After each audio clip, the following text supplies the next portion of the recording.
So we've created a formal organization. There's a genuine belief that the work we're doing, there's a need for the work we're doing and a genuine desire to make a real difference in people's lives. Because I believe feminism is absolutely the bread and butter of this fight against gender-based violence, because that's what we're about. Safe space for women and healing for them. We should all be fighting for a society where no woman lives in fear, no matter what.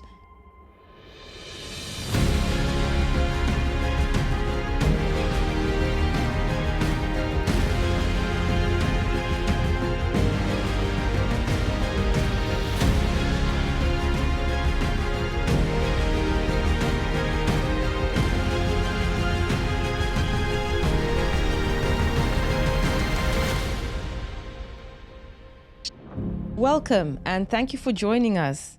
In a previous video, we looked at the story about Giselle Pellico and her incredible bravery and how it inspired us all.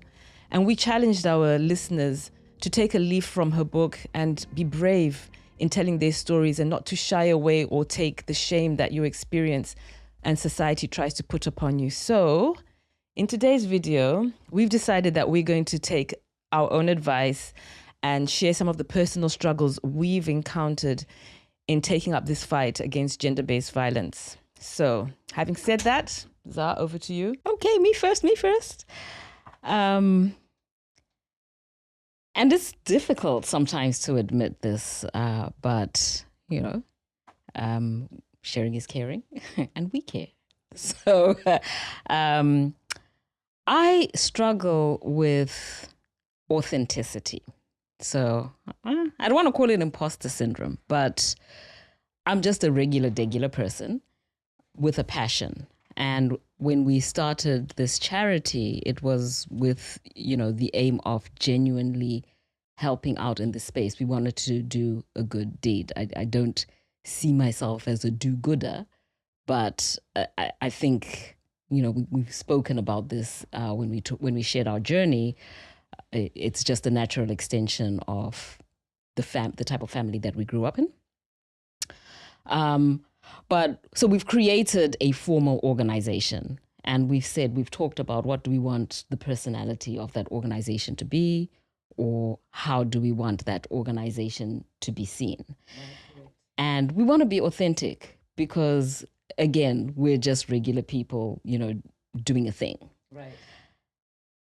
But being viewed as the organization and being viewed as me are not necessarily the same thing. And I struggle with how do we maintain the authenticity in what we're doing, but not put the organization in jeopardy. Because I have thoughts, I have opinions, I have a lot of, as I go on this journey of self-awareness, I have a lot of prejudices that I'm realizing and a lot of things that are making me stop and rethink things. And I'll do things differently today than I did yesterday based on new information which I've learned.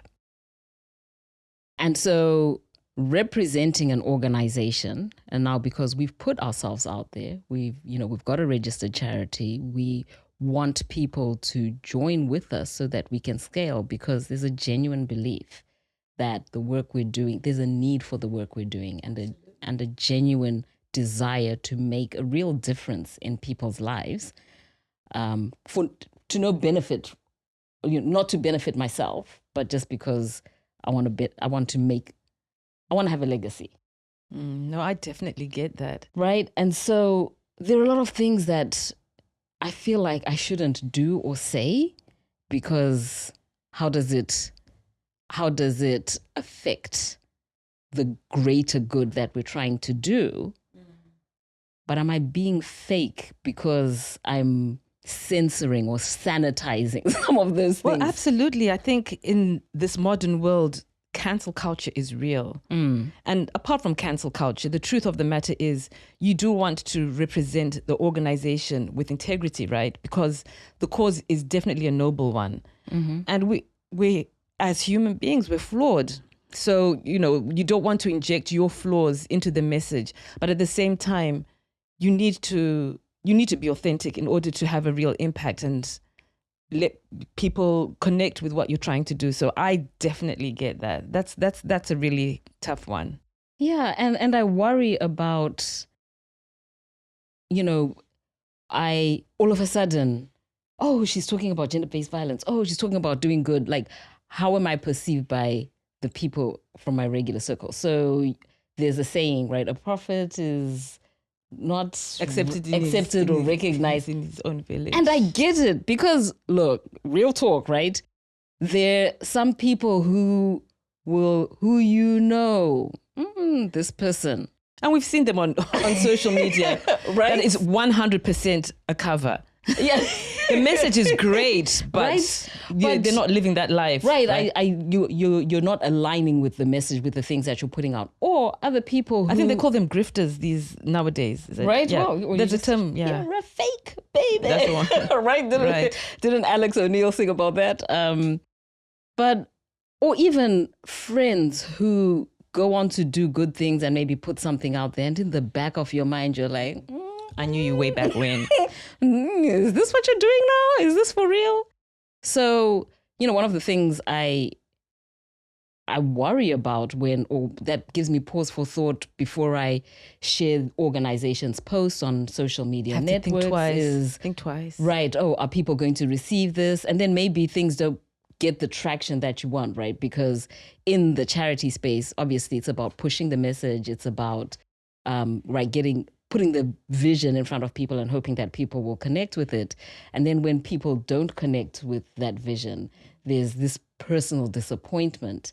And theoretically, I know that my passion doesn't necessarily have to be everybody else's passion. Fair enough. You know, I would definitely encourage everybody to make a change in whatever their lane is. And I think it only works when people are passionate about different things, right? So that you can cover a wide breadth of issues that all need addressing. But there is that level of disappointment where I think the only way that one of the major ways that missions initiatives are successful is utilizing personal networks and networking. But I'm conflicted at networking within my personal network because I worry about, are people going to see this and think, she's getting too big for her britches, or is that really what she wants to do? So I struggle with it a lot. Yeah. And just, before I bring up my point on that as well, I think the authentic versus the politically correct or the aesthetically pleasing, I had so much to say about people on camera. Okay. Yep. It's not an easy place to be. That's all I'm saying. So you want to be authentic, but you don't want to not come across as polished, but unpolished. Do you need to stop? But that's absolutely fine. So for me, my personal challenge, and it is a big one in this space, is the concept of feminism. Okay? Because I believe feminism is absolutely the bread and butter of this fight against gender-based violence. How else are we going to bring about equality, and put an end to the wrongs being done to women in the name of men are superior, women are in their place. So just a little bit of background. I'm married to a man, have been for more than half my life, and I'm a mother of boys. So I also see and I hear the discourse. The people closest to me, apart from yourself, right, are men, right? Yeah. So it's really difficult. It's really difficult because I am a feminist, but what does feminism mean? Really? That's a really good question because I'm still confused. There's definitely a certain brand of feminism which I don't want to be associated with. And even when I talk about the organization, which you feel is polarizing and is if I'm honest, a turnoff. But are we betraying the sisterhood by even admitting that? So that's my personal thing. So going back, and I think I've got a few notes on what how feminism started. So if you don't mind me just reading. Okay. Oh, gotta get my glasses on.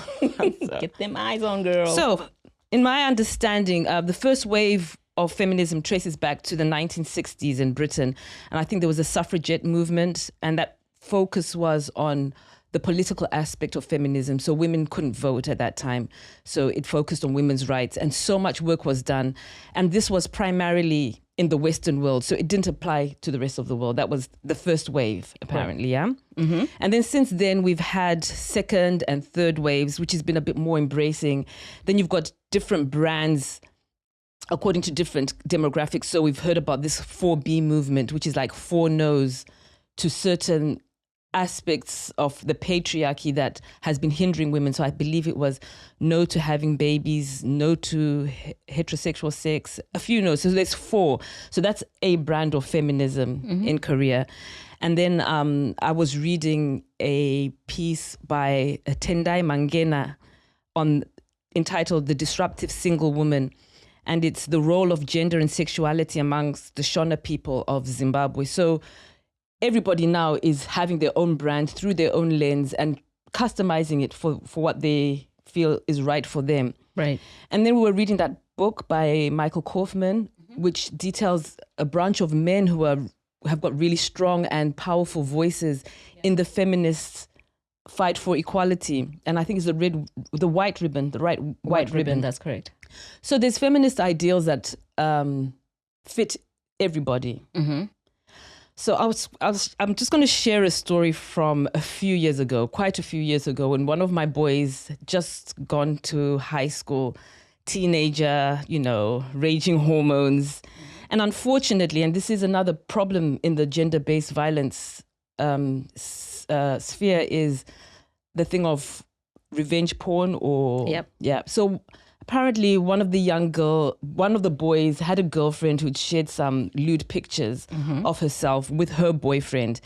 And boys, being boys. Which is a term that we need to really get away from, got excited and shared it with his friends, much to the horror of the girl. And obviously that's going to have problems. That's something we'd advocate against, right?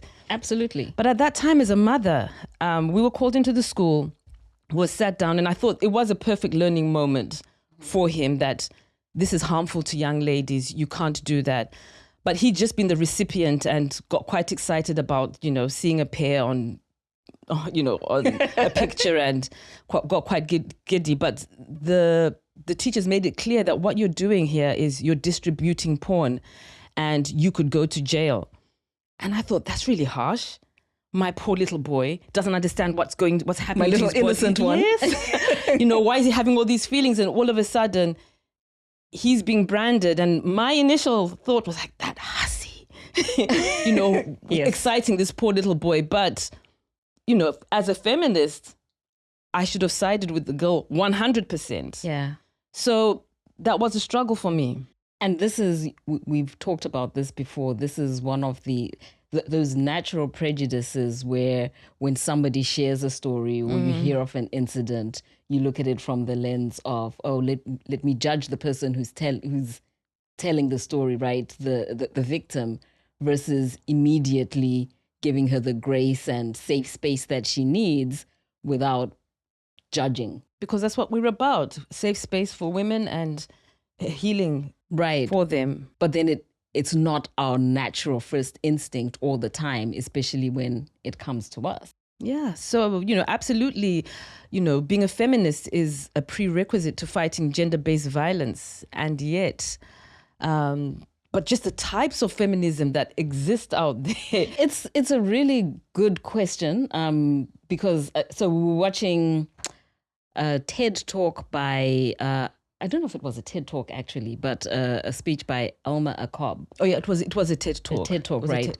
Brilliant. It was brilliant. Which talks about feminism and like our whole, right? We're looking at gender-based violence, targeting survivors through a cultural lens, right? Because as Black women, we understand that there are differences in culture. And so there are different responses, I believe, different ways in which to provide support, different needs for support based on your cultural background, your societal background. And so we don't like to talk about racism, right? We like to do, oh, we're all human, everybody needs kindness and love. But kindness and love is interpreted in different ways based on your background. And you have to be fair because, like we said, it started in the 1960s. Right. So it's evolved. It's a journey. But it didn't start for everybody in the 1960s. No, it didn't. It started for a certain group. And as Elma points out,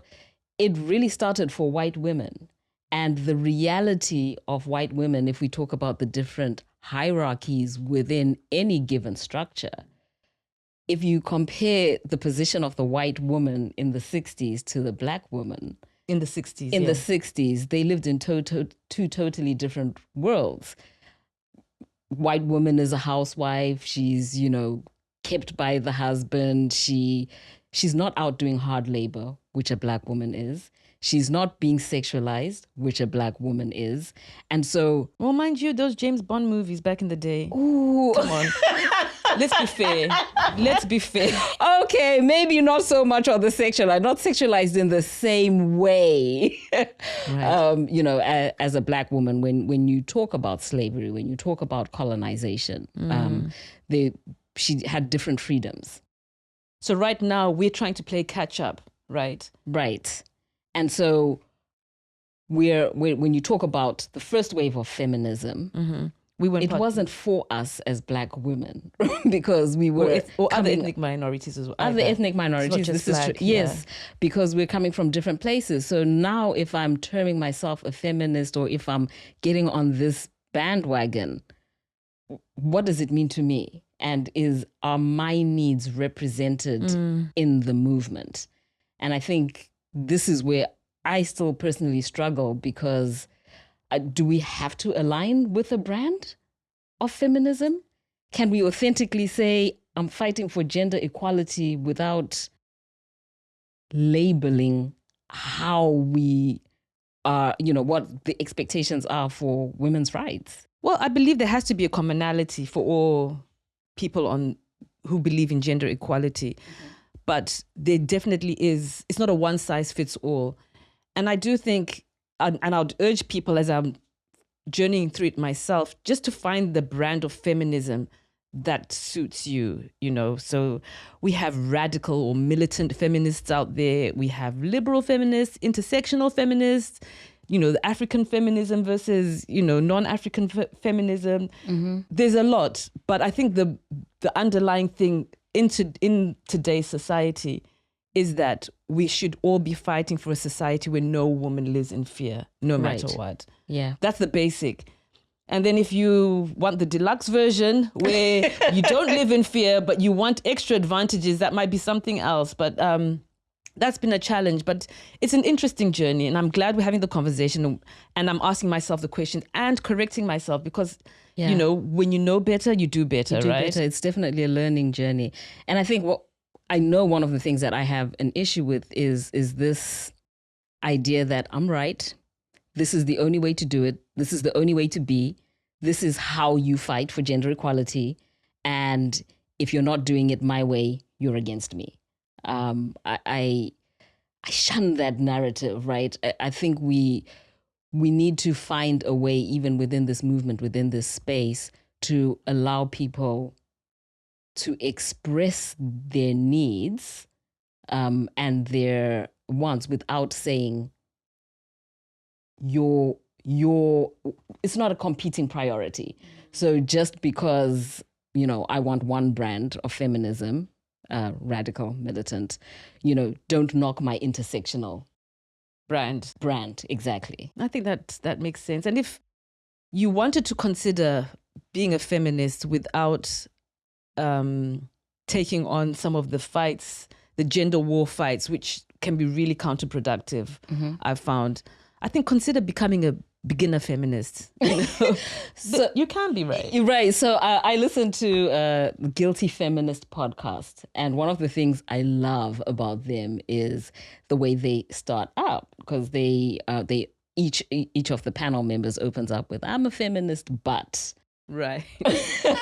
right, and give said example of, how they did a certain action that doesn't align with feminism. So I think that's all of us, right? We're just struggling. We're trying to get it right. We may not be politically correct. We may not be perfectly correct, but still try. Yeah, if we can get the basics. If we can get the basics. Right. All right, I've got another one. Okay.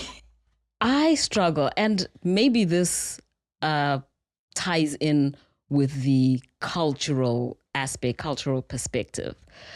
I struggle with the concept of charity versus family.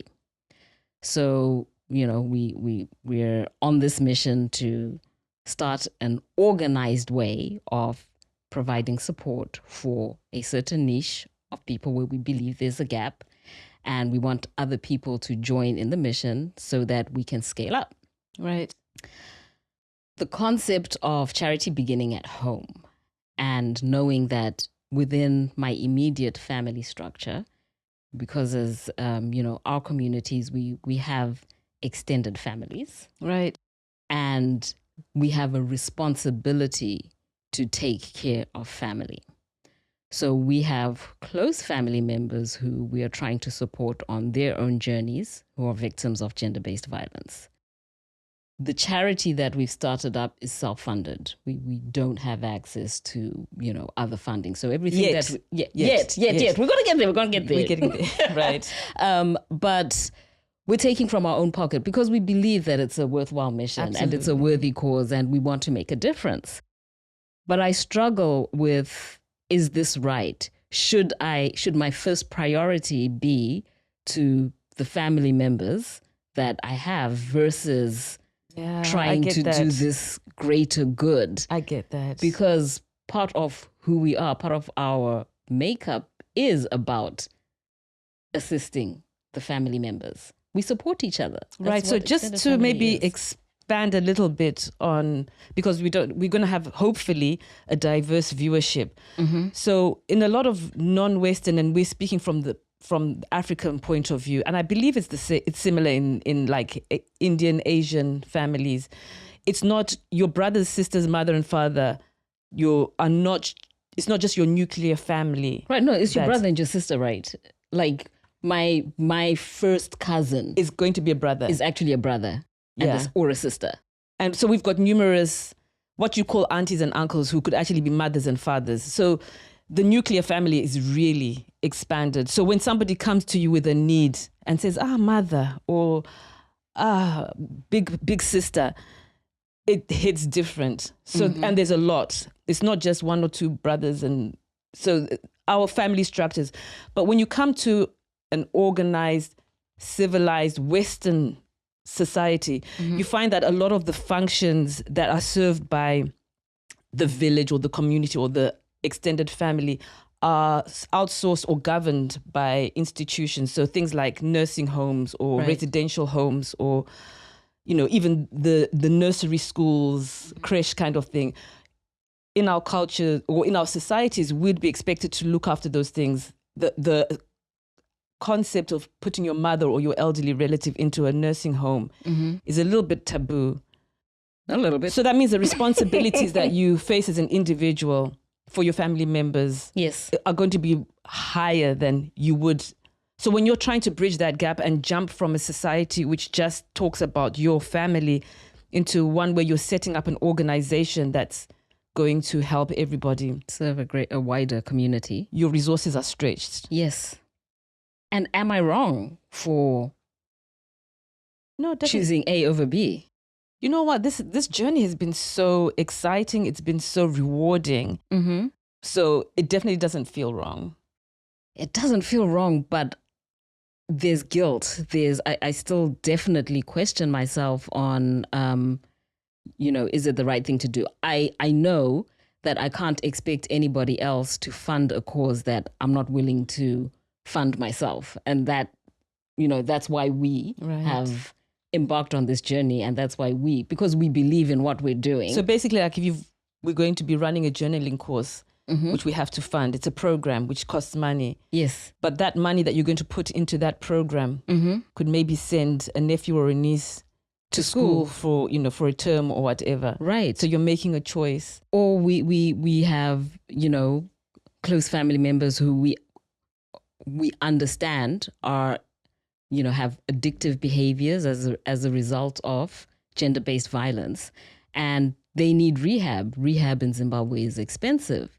And, the funds that I am using, that we are using to fund the journaling course for 20 strangers, 20 people who I have no familial tie to, 20 people who I have no real responsibility towards other than just being a good citizen. And yet I'm saying, I don't have the funds to pay for rehab for this close family member who I know needs it, and who we're battling to support, who we're struggling to, to provide the right level of support. Is that the right decision? I'm glad that you actually raised that particular issue, because I've worked with other groups, professional groups, that have tried to come together and do projects where your interests, where you all put in and you have a project which you can then benefit a certain member of the community.